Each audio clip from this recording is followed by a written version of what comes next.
বঞ্চিতদের সকল বঞ্চনার অবসানে ও দেশের মানুষের স্বার্থ রক্ষায় ভয়েস অব বেঙ্গলের একমাত্র উদ্দেশ্য।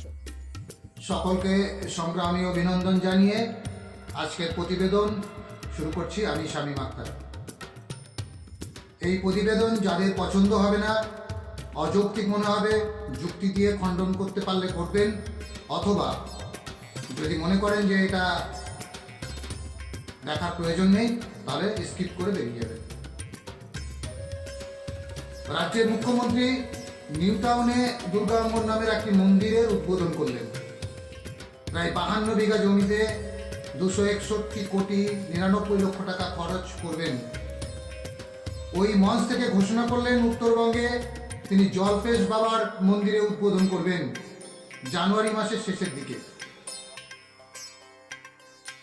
কিন্তু সমগ্র শিক্ষার শিক্ষক ও কর্মীদের আর্থিক মানোন্নয়নের ফাইলের দ্বার উদ্ঘাটন কবে করবেন তা আমাদের জানা নেই।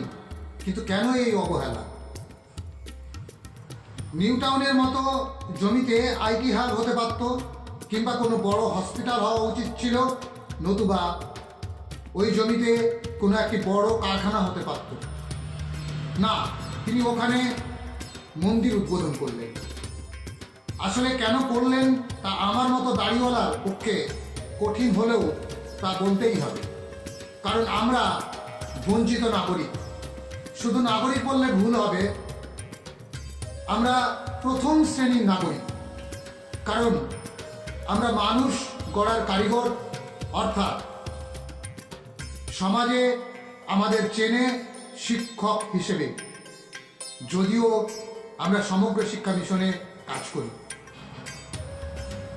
আমরা সংখ্যায় শিক্ষক ও শিক্ষাকর্মী মিলে প্রায় 91,000 এখানে রয়েছি, কাজ করছি। আমরা প্রতি মাসে গড় 1,18,30,000 টাকা সরকারকে কর প্রদান করি। সেই টাকা মুখ্যমন্ত্রী পৈতৃক সম্পত্তি ভেবে এবং জনগণের করের টাকাও পৈতৃক সম্পত্তি ভেবে তিনি যা কিছু করবেন, আর সেটা সকলকে মেনে নিয়ে ধিতাং ধিতাং বলে বলে নাচতে হবে তা নয়। এবার প্রতিবাদের ভাষা অত্যন্ত শক্ত। রাজ্যের মন্দির ও ধর্মস্থান মানে কবরস্থানের খরচ ওয়াকফ ফান্ডের টাকা থেকেই হয়। সরকারের সংস্কারের পিছনে যে সরকারি খরচ, মুখ্যমন্ত্রী যা খরচ করেছেন তার হিসেব এইরকম একটা ধরা যেতে পারে, মানে ধরা যাবে না এটাই। বিভিন্ন ধর্মীয় স্থানে সংস্কার অন্যান্য খরচ করেছেন প্রায় 700 কোটি টাকা। দীঘার জগন্নাথ মন্দিরে খরচ করেছেন 250 কোটি টাকা। কালীঘাট মন্দিরের 165 কোটি টাকা। জল্পেশ মন্দিরের জন্য 31 কোটি টাকা। নন্দীগ্রাম সিদ্ধিনাথ মন্দির 17 কোটি টাকা। দুর্গাপূজায় ক্লাবগুলোতে 495 কোটি টাকা। গত 8 বছরে পুজো অনুদান 1952 কোটি টাকা। গঙ্গাসাগর মেলায় 250 কোটি টাকা।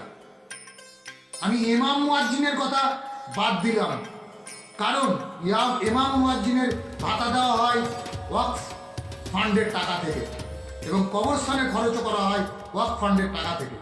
তাহলে সব মিলিয়ে যা দেখা গেল, পশ্চিমবঙ্গের জনগণের করের টাকায় মন্দির উদ্বোধন, মন্দিরের পিছনে খরচ এতগুলো, যেখানে 33% জনগণ অন্য সম্প্রদায়ভুক্ত, হিন্দু সম্প্রদায়ভুক্ত। অথচ মিড ডে মিলে টাকা নেই, রাজ্য সরকারের কর্মীদের দিয়ে নেই শিক্ষক নিয়োগ, সমগ্র শিক্ষায় শিক্ষক ও শিক্ষাকর্মীদের আর্থিক মানোন্নয়ন নেই। বছরের পর বছর আশা ICDS কর্মীদের রাজপথে গড়াগড়ি খেতে হয়। অন্যদিকে রাজ্যের নির্লজ্জ মুখ্যমন্ত্রীকে মুসলিম ভোট মুখ ফিরিয়ে নেওয়ার ভয়ে হিন্দু কার্ড খেলতে হয়। RSS সাজতে হয় মন্দির উদ্বোধন করে। আইনসভায় নিজের ক্ষমতা বলে নিজেদের বেতন ভাতা 7,500 থেকে 1,70,000-এ উন্নীত করতে হয়। তারপরেও সেটাকে 3 লক্ষে উন্নীত করার জল্পনা কল্পনা চলছে। এই পরিকল্পনা কার স্বার্থে?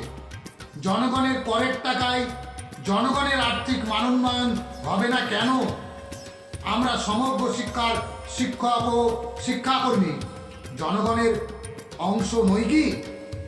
মুখ্যমন্ত্রী জনবিরোধী সিদ্ধান্তকে ধিক্কার জানায়। উনি এসআইআর নিয়ে বলতে গিয়ে বলেছেন 50 জন নাকি এসআইআর জ্বরে মারা গেছেন। সব মৃত্যুই দুঃখজনক।